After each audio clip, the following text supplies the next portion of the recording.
Le pont Riverside s'étendait majestueusement au-dessus du fleuve Colorado. En ce jour de printemps ensoleillé, des passants flânaient sur l'ouvrage, qui attirait aussi bien les touristes que les habitants grâce à sa vue imprenable.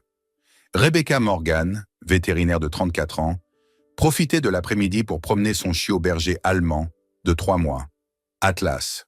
Le jeune mâle, débordant d'énergie et de curiosité, venait presque d'achever sa série de vaccins et pouvait désormais explorer le monde au-delà du jardin. « Doucement, Atlas », murmura Rebecca avec tendresse, tandis que le chiot tirait sur la laisse. Ses grandes pattes et ses oreilles disproportionnées laissaient déjà présager qu'il deviendrait un chien imposant. Mais pour l'instant, il restait un jeune chiot maladroit et fougueux, dont la queue fouettait joyeusement le béton du pont. Ses yeux brun clair scrutaient chaque passant avec curiosité, et à chaque nouvel effluve porté par le vent, ses narines frémissaient d'excitation. Rebecca l'observait en souriant, fière de son esprit d'exploration, mais toujours sur ses gardes. Un cycliste déboula bien trop vite dans un virage, évita de justesse un piéton, déclenchant une réaction en chaîne. Effrayée par ce chaos soudain, Atlas fit instinctivement un bond en arrière.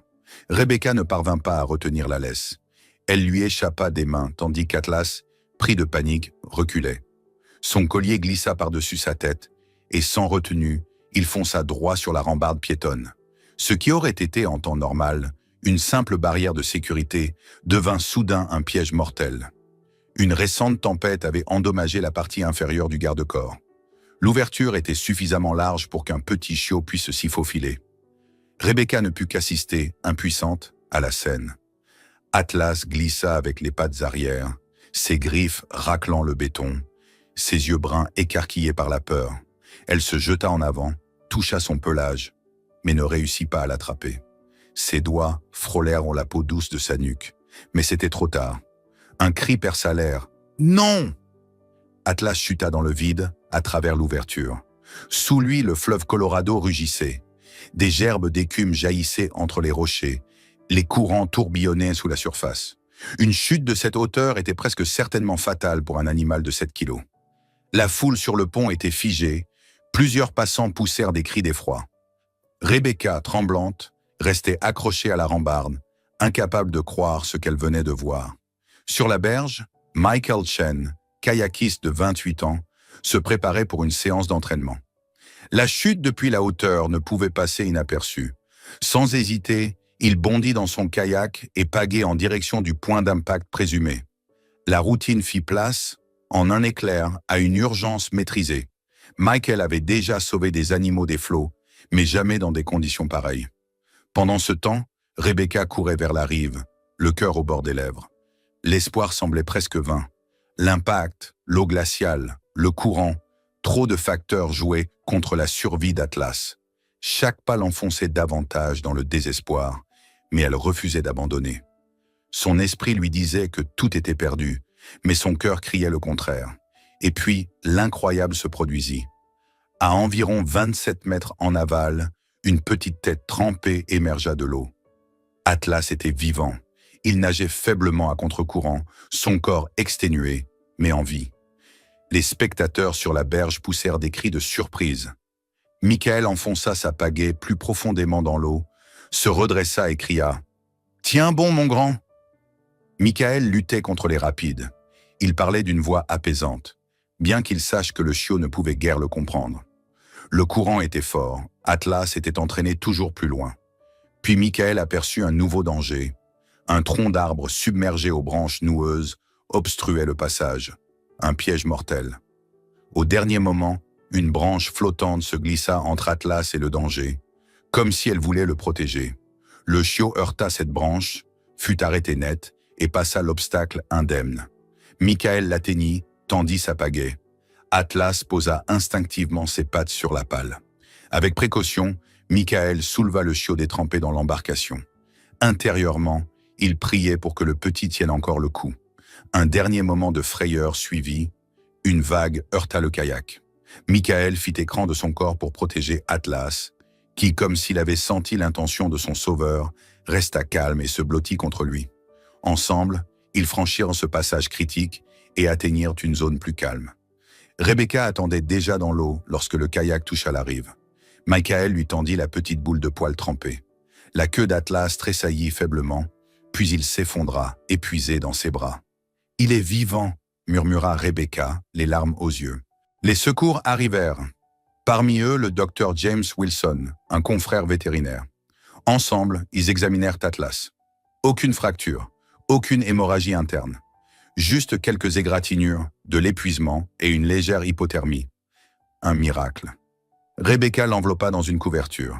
« C'est impossible », murmura-t-elle. Et pourtant, il était là, vivant. Et personne ne se doutait que ce n'était que le début d'une histoire qui remettrait en question tout ce que l'on pensait savoir sur les animaux et leurs liens au monde. La nuit suivant la chute, Atlas resta sous surveillance dans la clinique vétérinaire de Rebecca. Enveloppé dans des couvertures chaudes, entouré de matériel médical, le chiot reposait dans un panier chauffé. Rebecca s'éloigna à peine de lui, sa main posée sur sa petite cage thoracique qui se soulevait enfin de façon régulière. Malgré les événements dramatiques, sa récupération semblait plus rapide que tout ce que la médecine aurait pu prédire. Au matin, Atlas était éveillé, dévora sa nourriture avec appétit et ne boitait que légèrement de la patte arrière droite. « Je n'ai jamais vu ça », déclara Rebecca lorsque Mickelchen passa prendre des nouvelles. La chute à elle seule aurait dû être fatale, même s'il y avait survécu, le courant, l'hypothermie. Et pourtant, il est là, à remuer la queue. En effet, Atlas réagit avec joie en entendant la voix de Michael. Il leva la tête, dressa les oreilles. Lorsque Michael s'agenouilla près du panier, Atlas bondit, lui lécha la main et se frotta brièvement contre lui. « On dirait qu'il se souvient de son sauveur », dit Rebecca avec un sourire doux. Michael esquissa un sourire gêné. « Je suis juste content d'avoir été là. » Mais cette histoire avec la branche, c'était comme si elle l'avait sauvé exprès. Je connais ce fleuve. Il entraîne normalement tout vers la berge, pas au milieu d'un rétrécissement. À cet instant, Atlas se redressa dans le panier, ses oreilles se tendirent. Son regard se tourna vers la fenêtre. De sombres nuages s'amoncelaient soudainement dehors. « C'est étrange », murmura Rebecca. Aucune pluie n'était annoncée. Quelques minutes plus tard, un orage éclata soudainement sur Riverside. C'était comme si Atlas avait ressenti le changement avant que le ciel ne montre quoi que ce soit. Au cours des jours suivants, Rebecca observa d'autres phénomènes étranges. Atlas se postait devant la porte avant que quelqu'un ne sonne. Il s'asseyait près de sa gamelle vide avant qu'elle ne s'en rende compte. Et plus d'une fois, il lui apporta son téléphone, quelques secondes avant qu'un appel ne retentisse. Même le facteur fut surpris de le voir déjà attendre à la porte, bien avant que sa camionnette ne soit visible. Coïncidence, se dit d'abord Rebecca. Mais le schéma se répéta trop souvent pour que ce soit le fruit du hasard. Elle commença à tout consigner. Heure, circonstances, réaction. Tout indiquait une perception accrue, un lien intuitif avec son environnement, dépassant les simples instincts. 2 semaines après la chute, elle osa retourner au bord du fleuve avec Atlas. Elle évita délibérément le pont, mais à peine approchèrent-ils qu'Atlas s'agita. Soudain, il se dégagea et courut vers une zone herbeuse et dense près de la rive. Rebecca le poursuivit, haletante. Atlas grattait frénétiquement le sol et gémissait. En s'agenouillant, elle perçut un faible miaulement. Sous une caisse en bois renversée, à moitié submergée, se trouvait un sac en plastique. À l'intérieur, 3 chatons trempés, âgés d'à peine 1 semaine. « Oh mon Dieu !» souffla Rebecca. Elle les enveloppa aussitôt dans sa veste et appela le docteur Wilson. Lorsqu'il arriva, il demanda « Comment les as-tu trouvés ? On ne peut pas les voir depuis le sentier. » « Ce n'est pas moi, » répondit Rebecca en regardant Atlas. « C'est lui. » Il savait. Les chatons survécurent de justesse. À la clinique, Rebecca observa son chiot s'installer près de l'incubateur, attentif mais calme. On aurait dit qu'il voulait s'assurer que ses petites vies soient sauvées. Il tapotait doucement la vitre du museau, comme pour les rassurer. La température, la respiration, il semblait tout percevoir de manière intuitive. Cette nuit-là, Rebecca commença à tenir un journal sur Atlas. Chaque nouvel événement inexplicable y était noté. Elle y décrivait les conditions météorologiques, ses réactions à des stimuli invisibles et sa manière presque humaine d'anticiper la douleur ou le danger. Ces notes remplirent rapidement plusieurs pages. Le docteur Wilson, d'abord sceptique, devint plus attentif après la découverte des chatons. Lorsqu'un vieux chat, semblant souffrir de symptômes bénins, fut amené pour un contrôle, Atlas devint agité, gratta la table et grogna doucement. Un examen plus poussé révéla une tumeur interne à un stade précoce. Rebecca en fut bouleversée. Elle commença à comprendre que sa chute du ciel n'était pas qu'un miracle de survie, mais une transformation. Quelque chose s'était éveillé, quelque chose que sa formation scientifique ne pouvait expliquer. C'était comme si, à travers cette expérience, Atlas avait accédé à un niveau de conscience normalement inaccessible aux chiens, voire même aux humains. Et ce n'était que le début. Chaque semaine, le comportement d'Atlas devenait plus remarquable. Rebecca ne l'observait plus seulement comme une maîtresse, mais avec la curiosité critique d'une scientifique. Les indices selon lesquels le jeune berger allemand possédait des facultés inexplicables par l'instinct ou l'expérience s'accumulaient. Elle entreprit de documenter systématiquement chaque événement. L'heure exacte, les circonstances, la réaction d'Atlas, le résultat. Bientôt, des pages entières furent remplies d'observations, certaines claires, d'autres presque inexplicables. Dans un cas particulièrement frappant, alors qu'elle effectuait un simple contrôle de routine sur une chatte apparemment en bonne santé nommée Shadow, Atlas sauta soudain de sa place. Il gratta la table, gémit et fixa Rebecca avec insistance. « Quelque chose ne va pas », dit-elle au docteur Wilson. Celui-ci recommença l'examen et découvrit un rétrécissement intestinal précoce et encore asymptomatique, une condition potentiellement mortelle. Sans Atlas, cela serait resté invisible. Le docteur Wilson, habituellement adepte des chiffres et des protocoles, resta sans voix devant les résultats. La nouvelle se répandit à Riverside comme une traînée de poudre. Les voisins vinrent voir Atlas. Des enfants lui apportèrent des dessins, le représentant en super-héros. Le journal régional publia un article intitulé « Le chiot miracle du pont de Riverside ». Des photos d'Atlas, de son sauvetage et de ses découvertes accompagnaient le reportage. Michael Chen, devenu un proche ami, proposa de retourner au fleuve. C'est là que tout a commencé. Il y a peut-être encore des choses à découvrir. Ils se rendirent ensemble sur la berge. Atlas ne montra aucune crainte de l'eau. Au contraire, il resta immobile, fixant le courant comme s'il pouvait voir au-delà des apparences. Soudain, il s'élança, non pas vers l'eau, mais vers une famille en pique-nique. Arrivé près d'eux, il se mit à aboyer vigoureusement. Son attitude n'était pas agressive, mais semblait alarmante, comme s'il essayait de transmettre un message. Rebecca l'appela, mais lorsqu'elle comprit ce qui se passait, elle eut un frisson. Un petit garçon venait de sortir des noix enrobées de chocolat pour en donner aux chiens de la famille. Rebecca s'écria, horrifiée. « Le chocolat est toxique pour les chiens. » La famille, choquée, expliqua que le contenant était fermé. Atlas ne pouvait ni voir ni sentir ce qu'il contenait. « Comment a-t-il su ?» demanda la mère interloquée. Le soir même, le docteur Wilson se présenta à la clinique. Il avait fait des recherches, contacté des collègues. « Nous devons documenter tout cela. Ce que nous avons ici pourrait bouleverser notre compréhension de la perception animale. » Ensemble, ils contactèrent la docteure Elena Reeves, spécialiste en cognition animale à l'Université d'État du Colorado. Elle arriva 3 jours plus tard. Dès la première heure, elle comprit qu'Atlas était différent. La docteure Reeves examina Atlas avec une équipe pluridisciplinaire. Tests, mesures, études comportementales. Et Atlas ne se contenta pas de réussir. Il dépassa toutes les attentes. Il localisait des objets dissimulés sans les voir ni les sentir. Il réagissait à des champs électromagnétiques avant même que les instruments ne les détectent. Lors d'un test, il identifia une urgence médicale chez un assistant, bien avant l'apparition de tout symptôme. L'homme fut conduit à l'hôpital. C'était un début d'infarctus. « Ce chiot est exceptionnel », déclara la docteure Reeves. « Il ne s'agit plus simplement de comportement animal.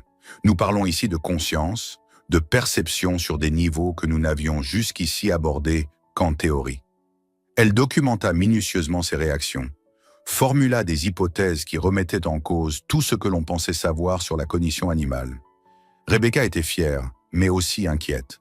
Les médias commencèrent à s'intéresser à Atlas.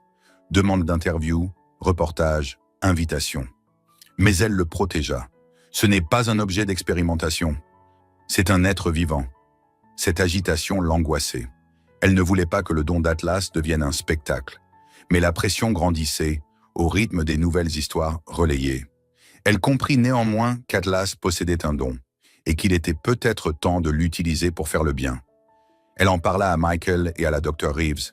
Ensemble, ils mirent en place un cadre éthique. Atlas pourrait aider, mais jamais sous contrainte. Aucun test, aucune expérimentation sans son consentement implicite. Dans un moment de calme, alors qu'Atlas dormait sur son coussin préféré à la clinique, Rebecca reprit son journal et écrivit « Il voit ce que nous ne voyons pas. Il ressent ce que nous ne ressentons pas. Et peut-être, juste peut-être, il perçoit plus que nous ne pourrons jamais espérer comprendre. Son regard me transperce parfois, comme s'il avait accès à une vérité qui nous échappe. » Elle le caressa doucement.